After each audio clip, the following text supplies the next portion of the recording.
Thelma Houston, Melissa Etheridge, and Cyndi Lauper.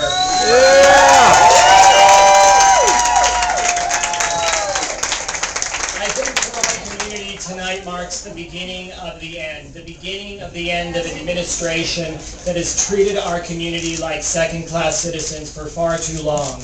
The beginning of the end of an administration that has repeatedly tried to write discrimination into our nation's Constitution. But for our community, it is also the beginning of 75 days of the hardest work that we have ever had to do to try to change the direction of this country for the better. And I am thrilled and honored that the artists who are here tonight have taken the time to help us to do that, to inspire our community for the days ahead, and to significantly change the course of this country, and to elect Barack Obama and Joe Biden to lead that fight.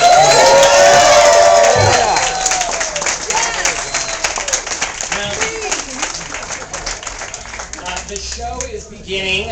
It's beginning with the extraordinary, dynamic Thelma Houston. We have just a couple of minutes. But if any of you have questions for anyone, we can take just a couple of questions. What do you guys think about all the young voters that are coming out this year? Yes. Fabulous! That's the best. That's the best. What got us in 92. That's what brought to it again. Yes. Rock the vote. Yeah. Are you referring to me? Yes. Forever young. Rufus, at the GLAAD Awards, you said events like this were important, not just for those of us who can come, but to remind all the LGBT people who do feel safe that there are those who aren't safe. Do you think that you can speak to them now where they can hear you and encourage them to stop just hanging out and come out and vote? What would you say to them? Yeah, my main spiel is that in America things are okay, and we still have to keep fighting for those rights constantly. But outside of America and in the rest of the world, it's still a life and death situation, and how things go here really determines how, much graver consequences throughout the globe. So we're at the spearhead. Cyndi, what are you seeing between True Colors Tour and you're here and you're out there a lot this year? What are you seeing in terms of the mood of the crowds, the country? Are you seeing any change? Well, when I first put the tour together with the help of my friends and Kathy Nelson and Joe, I saw a lot of apathy in the community, and I felt that apathy comes from feeling hopeless, and hopelessness comes out of helplessness. And we put the tour together to give information to the people, because information is power, and I strongly believe that this nation was built on the power of the people. And so instead of a country run by the few, the many would include all people.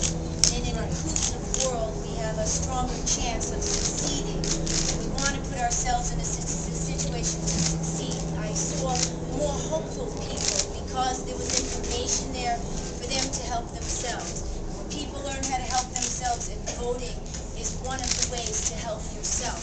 If you don't vote, you continue not to help yourself and continue that feeling of hopelessness against a world that may be aggressively diminishing your civil liberties. One more question.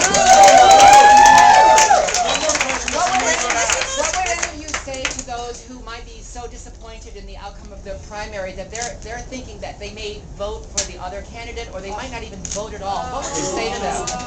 I would say don't vote insane. I would say if you want to vote for your pocketbook, which maybe you might, think of if it's been picked already and how much money your dollar is worth today after this administration.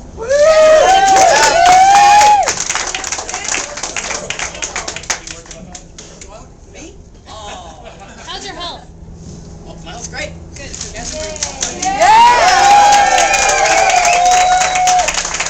How's your wife? Oh, she's great. She's the one with the twins.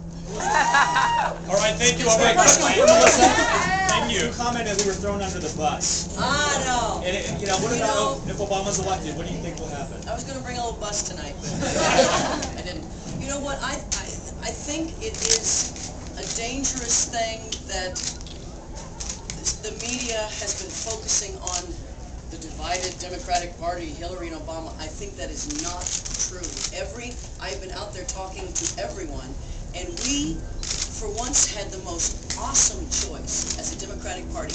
We had an awesome woman and an awesome man to pick from, and we looked at it both, and you know what? And we came up with Barack Obama, and we are all united behind that. And it's a fallacy. It's a lie to put out that we are not. Great. Thank you all very much.